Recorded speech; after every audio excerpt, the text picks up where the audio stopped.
विधानसभेमध्ये देवेंद्र फडणवीसांनी संजय राऊत आणि सुषमा अंधारे यांच्यावर टीका केली आहे। फडणवीसांनी राऊतांचा उल्लेख सकाळी 9 वाजताचा भोंगा असा केला। अंधारे यांनी कुणाल कामराचं गाणं पुन्हा एकदा गायलं होतं, त्यावरून देखील फडणवीसांनी निशाणा साधला। अंधारे आणि राऊत हे सभागृहाला डिवचण्याचा प्रयत्न करतायत असा आरोपही फडणवीसांनी केला आहे।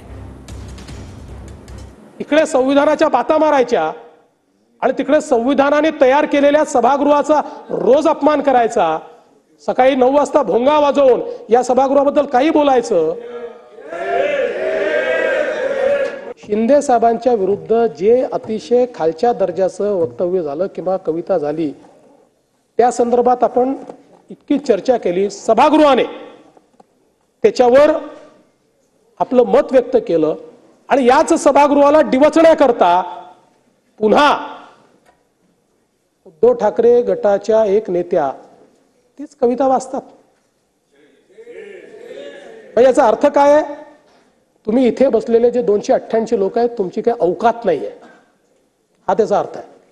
हा प्रश्न माझा नाही आहे किंवा त्या कोणी मोठेही नाही आहे किंवा त्यांना शिक्षा करावी अशी माझी अपेक्षाही नाही आहे।